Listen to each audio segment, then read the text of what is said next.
আসসালামু আলাইকুম। দূরে কাছে যে যেখানে বসে এই মুহূর্তে ভিডিওটা দেখছেন তাদের সবাইকে মাহফুজা কিচেন বিডিতে ওয়েলকাম।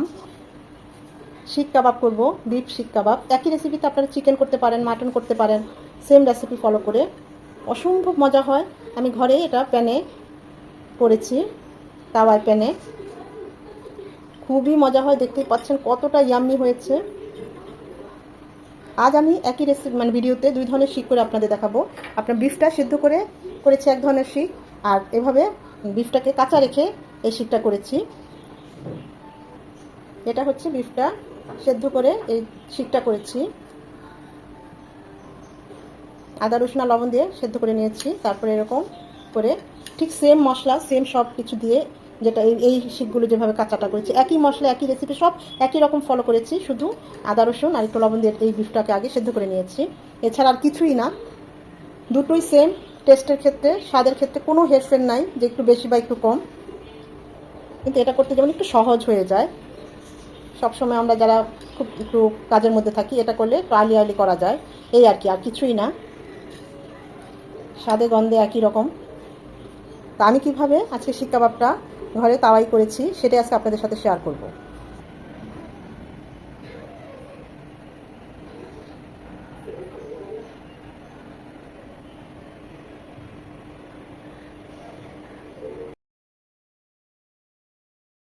আমি এখানে বিফ নিয়েছি 400 গ্রামের মতো।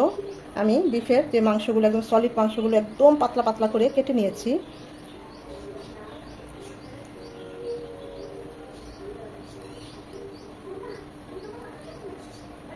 ভালোভাবে ধুয়ে পানিটা ছড়িয়ে নিয়েছি, একটু লম্বা লম্বা করে কেটেছি আর কি।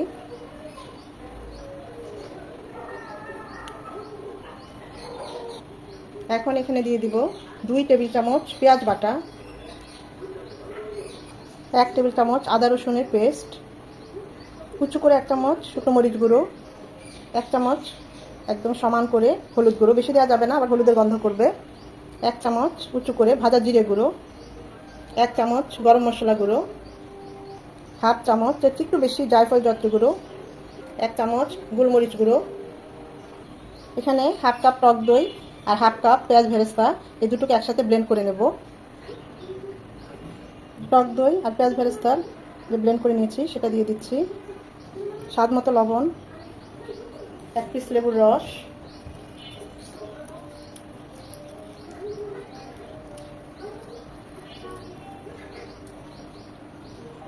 দু চামচ গাওয়া ঘি।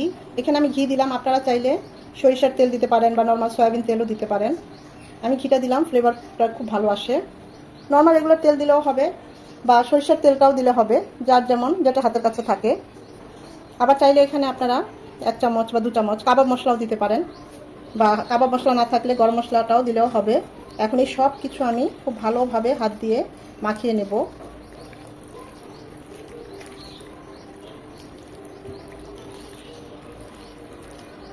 লবণটা টেস্ট করে নিতে পারেন, বা ঝাল যদি বেশি খান আর একটু ঝাল দিতে পারেন। খুব ভালোভাবে একটু হাত দিয়ে মেখে মেখে এটাকে ভালোভাবে মেখে নিতে হবে। এই মশলাটা যত ভালো মাখানো হবে আমাদের শিক কাবাবগুলো তত বেশি টেস্টফুল হবে। এখানে আমি আরও 1 চামচ সয়াবিন তেল দিয়ে দিচ্ছি। আমার কাছে ঘিটা কম মনে হয়েছে, পরিমাণে।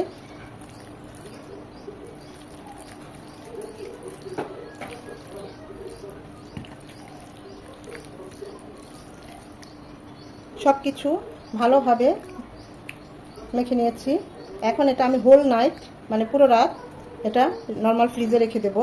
আপনাদের হাতে যদি একদম সময় না থাকে 2 থেকে 3 ঘন্টা তো অবশ্যই রাখবেন, যাতে মশলাটা এই বিফের ভিতরে খুব ভালোভাবে ঢোকে এবং বিফটাও আস্তে আস্তে সফট হয়। তো ফিরে আসছি, হোল নাইট সারা রাত আমি এটা করে তারপরের দিন আজকে রেখে দেবো, তারপরের দিন আবার আপনাদের সামনে হাজির হব।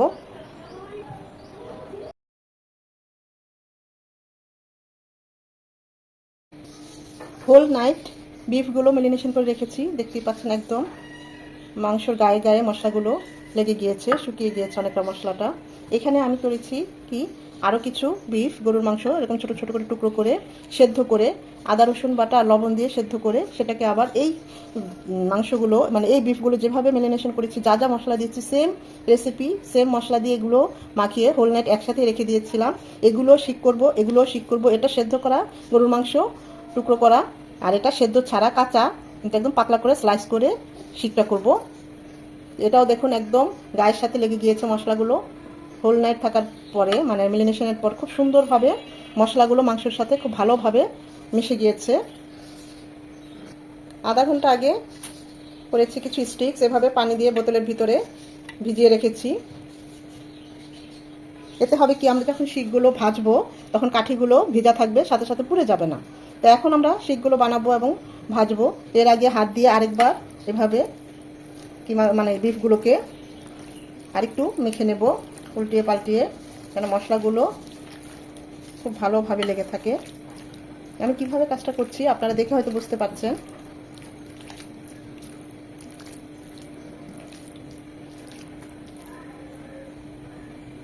ঠিক সেমভাবে এই বিফগুলোকেও একইভাবে নেড়ে চেড়ে একটু মাখিয়ে নেব আরেকটু।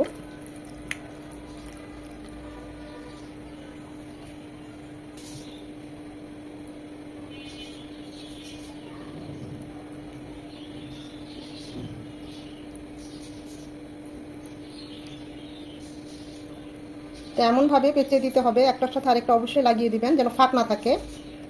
আর পেঁচিয়ে দিলে হবে কি, যখন আমরা শিকগুলো ভাজবো তখন আর খুলে যাবে না, খোলার সম্ভাবনা থাকবে না।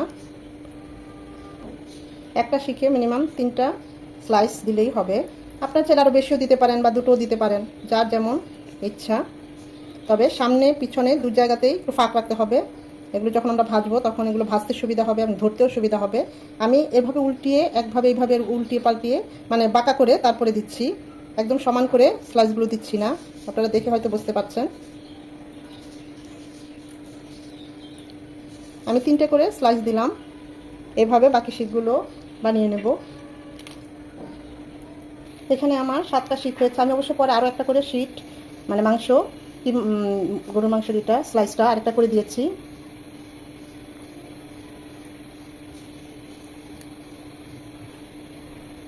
এই মশলাটাকেও বেঁচে আছে, যখন আমরা ভাজবো তখন আমাদের এই মশলাটুকু লাগবে। এখন এই শিকগুলো আমি এই ধরনের শিকে ভরছি এই বিফগুলো। এগুলো আমার সেদ্ধ করাই আছে, এগুলো বেশি বেক করতে হবে না।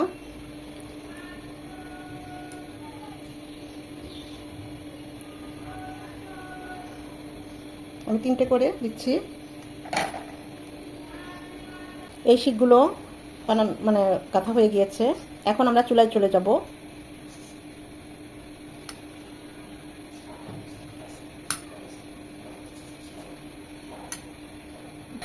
শিকগুলো ফার্স্টে খুব বেশি তেল দরকার হবে না, কারণ আমরা যখন ম্যারিনেশন করেছি তখন কিন্তু বিফে আমরা তেল ইউজ করেছি, ঘি ইউজ করেছি।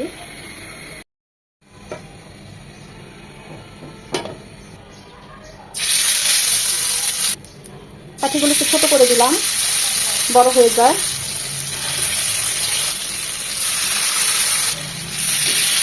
আর দেওয়া যাবে না, বাকিগুলো আবার পরে দেবো।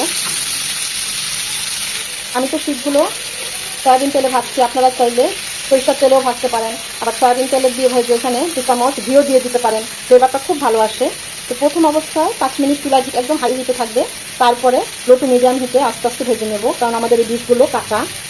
আর সাথে সাথে উল্টাবো না, মিনিমাম 5-7 মিনিট পর উল্টে দেবো। ডিশের থেকে কিছুটা পানি ছাড়বে, যেহেতু আমরা হাই হিটে রেখেছি পানিটা শুকিয়ে যাবে এবং ডিশটাও সেদ্ধ হবে। ঢেকে দেবো 5 মিনিটের জন্য।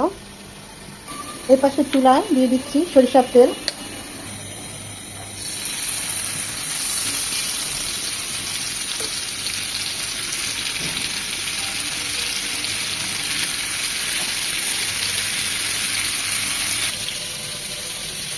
ডিশ থেকে দেখুন বেশ অনেকটা পানি ছেড়েছে। এই যে এই পানিতে ডিশটা সেদ্ধ হবে। আরও কিছুক্ষণ পর উল্টে দেবো, এই পাশটা আরও কিছুক্ষণ হবে। এখন চুলার হিটটা মিডিয়াম টু লো হিটে রাখবো। এত সুন্দর একটা খুশবু বের হয়েছে না, বলার মতো না।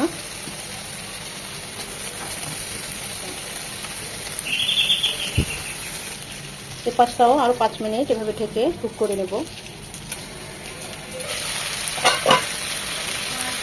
আমাদের যে মশলাটা বেঁচেছিল এভাবে আবার ডিশের উপরে সেটা লাগিয়ে দেবো, ব্রাশ করে দেবো।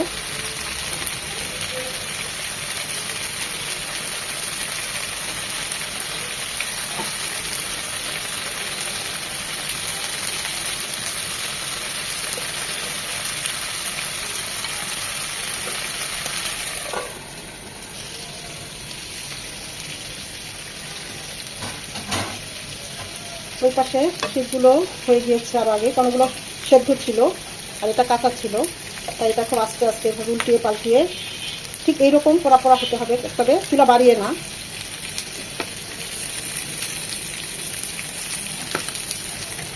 সময় নিয়ে আস্তে আস্তে এগুলোকে উল্টিয়ে পাল্টিয়ে একেবারে মাংসটা কুক হওয়া পর্যন্ত এভাবে ভেজে নেব। এখন আর ঢাকবো না। এটা কতটুকু মাংস সেদ্ধ হয়েছে চেক করার পালা। একদম সেদ্ধ হয়ে গিয়েছে, দেখুন সফট হয়ে গেছে, মুখে দিলে একদম গলে যাবে, দেখেই বোঝা যাচ্ছে। এগুলো এখন উঠিয়ে নেব। সেমভাবে আমি এই শিকগুলো ভেজে নেব। আমি কাঠিটা মানে পুরোটা এই যেন কড়াইয়ে থাকে ওই জন্য একটু ভেঙে দিয়েছি, মানে খুব ভালোভাবে বিফটা কুক হয়। এদিকে শিকগুলো আমার হয়ে গিয়েছে, আমি একটু পরপরই এভাবে উল্টিয়ে উল্টিয়ে দিয়েছি।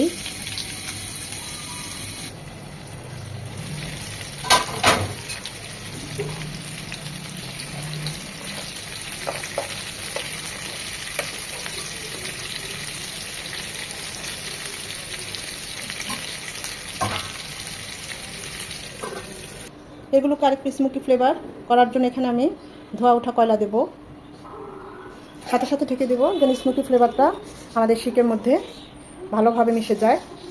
3 থেকে 4 মিনিট এভাবে রেখে দেব।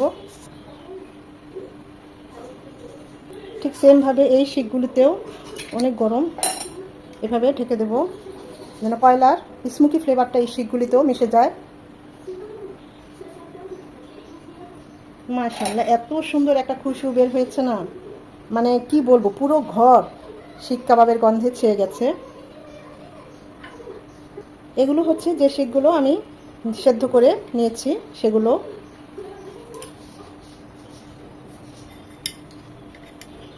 আপনারা চাইলে বিফটাকে কাঁচা এভাবে রেখে শিকগুলো করতে পারেন, আবার এরকম সেদ্ধ করেও নিতে পারেন। আমি এভাবে প্রায় করি। স্বাদের ক্ষেত্রে, টেস্টের ক্ষেত্রে কোনো হেরফের হয় না, flavour test same to same.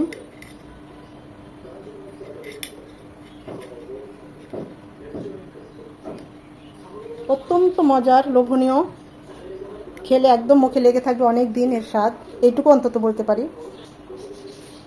ঘরে এইভাবে চুলায়, তাওয়ায়, এরকম প্যানে এভাবে শিকগুলো করে নিতে পারেন। এখন থেকে আর শিকের জন্য রেস্টুরেন্টে যেতে হবে না। আমি তো বলবো এর চেয়েও মজার, এর চেয়েও ইয়াম্মি টেস্টি এই শিকগুলো। খুব সহজেই তৈরি করে ফেললাম তাওয়ায় শিক, বিফ শিক। আশা করি ভিডিওটা আপনাদের ভালো লেগেছে, আর যদি ভালো লেগে থাকে অবশ্যই লাইক কমেন্ট শেয়ার করে দিবেন। একটা লাইক তো অবশ্যই দিবেন, কারণ আপনাদের এই একটা লাইক আমাকে পরবর্তী ভিডিও করতে উদ্বুদ্ধ করে, উৎসাহিত করে। সময় নিয়ে যারা এতক্ষণে ভিডিওটা দেখেছেন তাদের সবাইকে অসংখ্য ধন্যবাদ। শিকটা কতটা সফট হয়েছে আমি আপনাদের দেখাচ্ছি।